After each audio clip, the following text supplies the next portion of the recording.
totoo lamang, nakikiusap yung inyong barangay chairman din at mga kagawad. Kasi nga daw, 1,400 plus families ang affected. Yo, what's up, happy people? Isang mapagpalang araw po sa ating lahat. For today's video mga quiz, mga gayas, ay inibitahan po si Yorme Isko ng isang kapitan sa lugar na yan na kung saan ay halos hindi na po makakilos ang ating butihing Yorme Isko Moreno dahil sa kadami-daming tao na nagmamahal sa kanya. So yan po, mapapanood natin sa video ito mga boys, no? So without further ado, let's begin.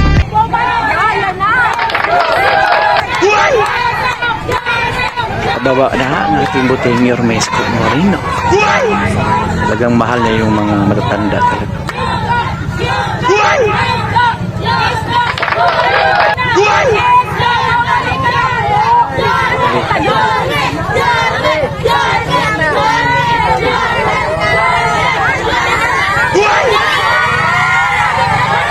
Nakaping pa yan ha, pero kaping pa yan.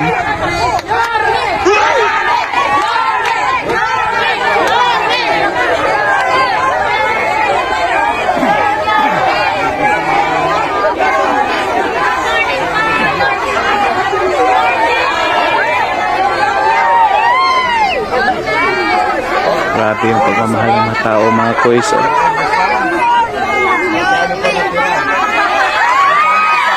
Wala pa yan sa katungkulan, ha?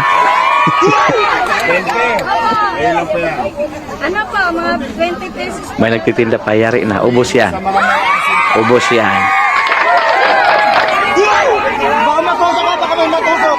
Mama, baka may matusok. Pahinga na.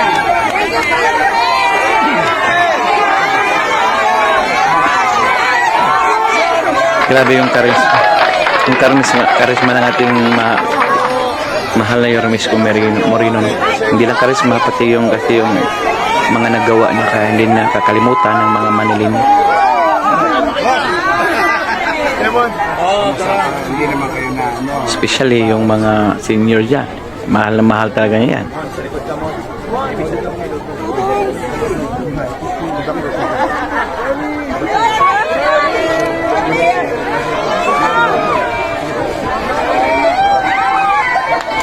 Kalpak kaparo. Boss, may patay sa kaliwa. Boss, may patay sa kaliwa. Hindi po nangungumpanya si Yorme Isko dyan, ha. Inibitahan po siya ng isang kapitan dahil namimigay din po si Yorme Isko dyan, no?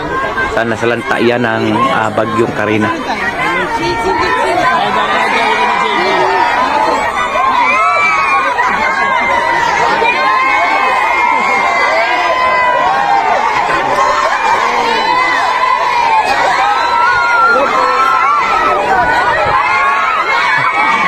Parang presidente.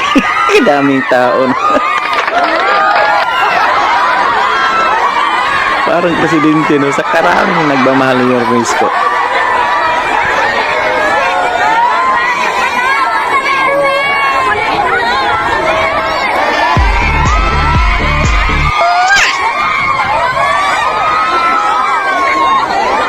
Buti na lang mayroon ding mga dispo pala. Evacuation center ko yan. Hindi po ako nagkamali, parang sa ano po yan, sa Basiko.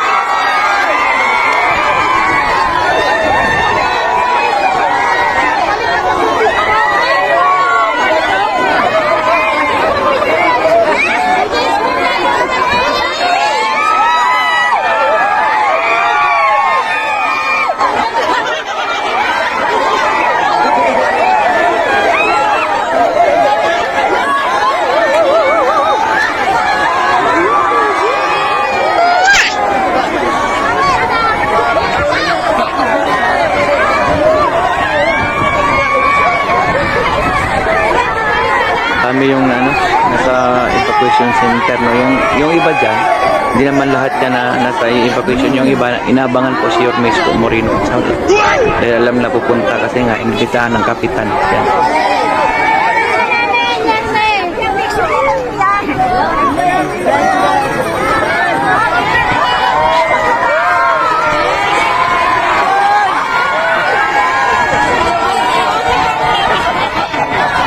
first talaga. God first. Oh. Sigawan yung mata. Gusto na talaga bumalik si Yorme.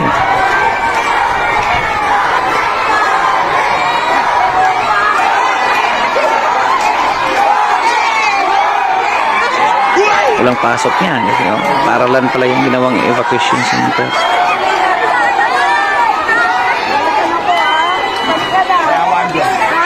Balikan na daw. Oh, diba? May awa ang Diyos. Mag-love shout out to Ma'am Milsey, ha. Ma'am Milsey, may awa ang Diyos. God first.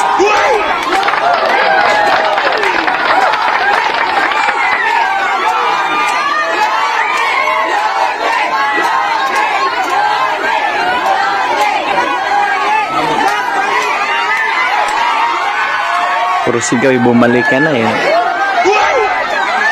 Namimiss mo yung isang Yormes ko pag nagtatrabaho talaga, ibang-iba. Kakaiba po siya sa iba. Kaya gusto ko talaga nang bumalik na ang butihing Yormes ko mo rin dyan sa Manila.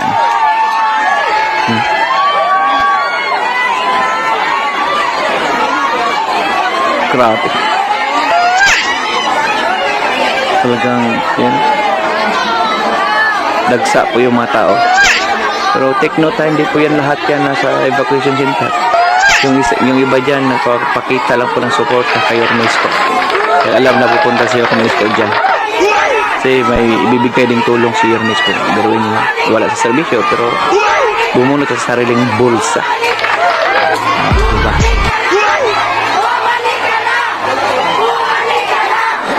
Bumalik ka na. Bumalik ka na. Gusto talaga na bumalik na ang singer mo. Miss Tiso. Gwapong gwapo. Puging pugi. Ayan. Talagang mahal na yung mga matatanda.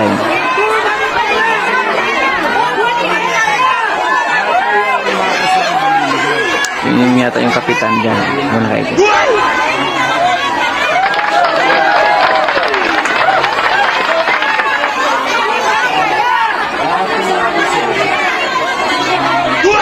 Hindi lang naman sa ano ha, well, mako-compare naman talaga natin. Ibang-iba po pag si Mayora pumunta naman dyan kasi talagang tungkulin nila. Tungkol kasi nasa pang-gobyerno sila ay talagang bibigyan ng ayuda kung andyan. Pero kunti lang tao, ibang-iba pag si Yorme Isko wala pa sa katungkulan. Ayun yung kaibahan nila. Nuhit lang po tayo, sabi ni Yorme Isko huwag pagsalitaan ng masama o masakit ang kanyang atihan nila po.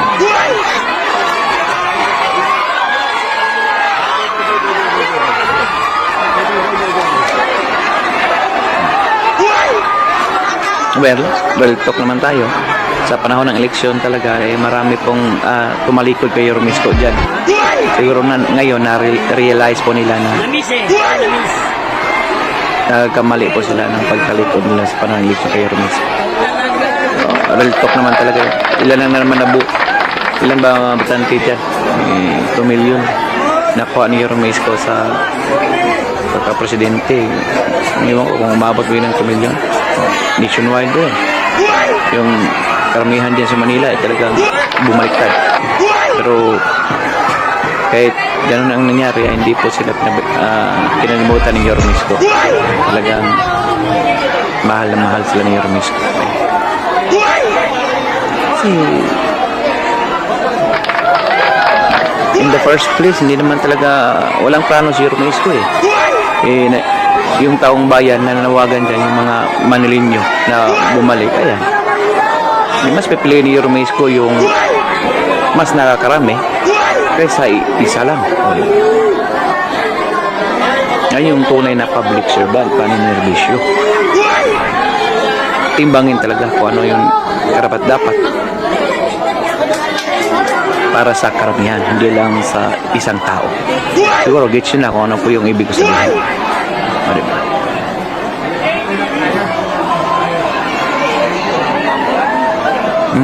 Maraming tao sa labas. Parang may nanalo na. Parang may nanalo na.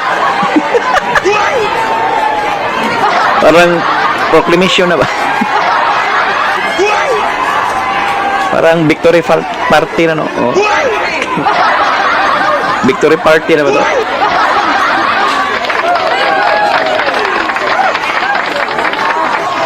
Pakinggan po natin.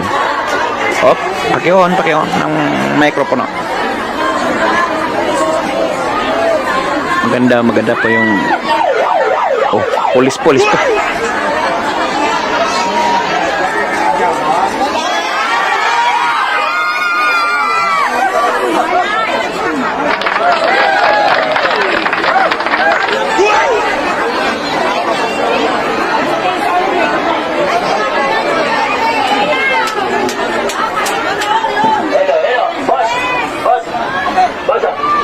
Ayan, kasi walang stage.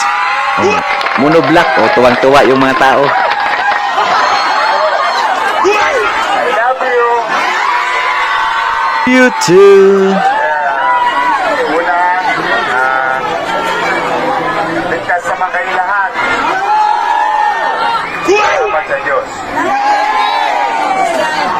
Nawala termos, lancha,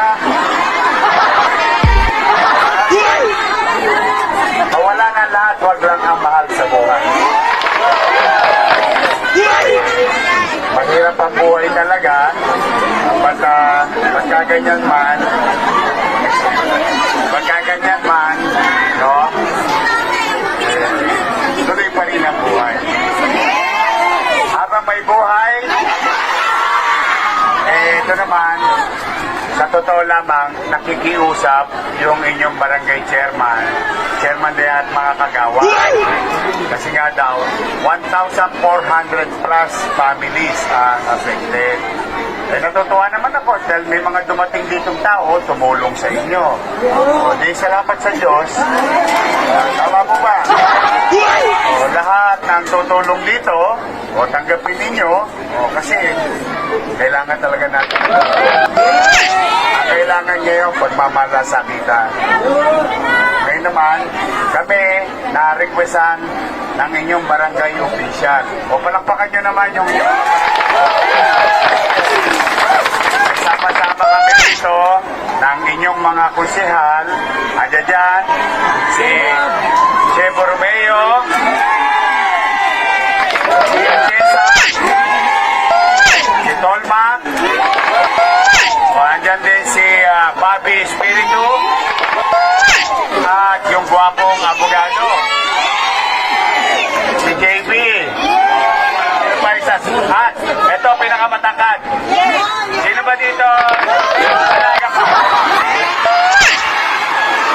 Sino dito? Dalana. Bakit puro Dalana? Ating minamahal na po si Almonio Bangko. Nakakatulong natin sa pagbibigay. Ang gusto ko kasi mabilis kayo para makauwi na kayo sa inyong mga bahay-bahay, may pambili na kayo ng pananghalian. Pagpapasyensyahan nyo na yung nakayanan ko. Ba, yun ang sasabi ko namigay, di ba?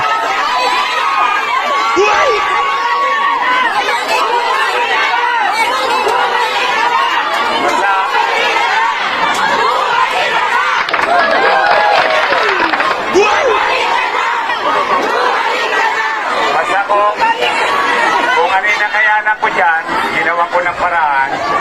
Sa maliit namin kaparaanan, gusto naman lang namin maibsan nyo yung inyong mga suliranin. Kaya sa buhay, makakabig lang. Pasasaan ba, may awan Diyos, makakaraos din tayo. Someday, makikita-kita rin tayo. Pero ngayon, amunahin natin yung suliranin nyo muna. Yung mga lolo't lola ko, taas ang kamay. Mga senior citizen. Kaya senior, mahal na mahal talaga yung Yormis ko. Basta mahal na mahal ko kayo. Mahal na mahal ko kayo. Maraming salamat. Pag-uumpisa na tayo, katulong ang ating mga kasama. Hindi natin kailangan magmadali dahil yung inanda namin para sa lahat.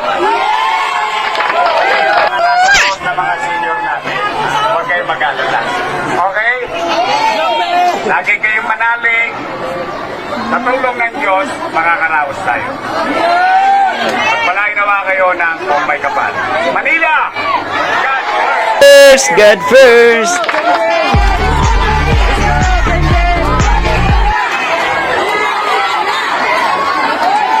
Oh, oras na bumalik ka na.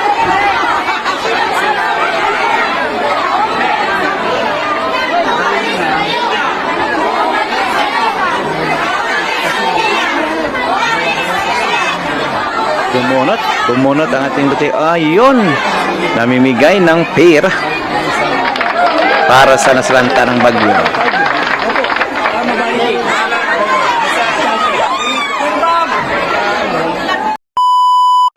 So, ayun nga mga koys, mga gayas, no? So, napunta po si Yormes ko dyan dahil sa isang paanyaya o nanawagan po o nakikiusap po ang isang kapitan na sana tulungan ni Yormes ko din yung mga nasalanta ng bagyong Karina, no? Kaya po, napunta po ang ating butihing Yormes ko dyan at parang victory party na So, mag-comment po ng iyong mga komento at reaction po. At bago po tayo magtatapos, pakisuportahan po si Yormes ko po this coming 2025 election dyan sa May Manila, mga koysa, dahil alam na po natin kung sino yung karapat-dapat talaga, karapat-dapat na naging mayor dyan, okay? At bago po tayo magtatapos, kung bago pa lang po kayo sa aking YouTube channel, please follow, like, and share, and subscribe at pakikomento ng iyong mga reaction at komento, mga toys, mga guys, no? At isang favor naman po, pakisuportahan po natin si Ma'am Melcy. Ayan po, Melcy.6007. Ayan po, marami pong salamat. So for now, I'm gone. Pilipinas, God first. Manila, God first. So for now, I'm gone. God bless all peace.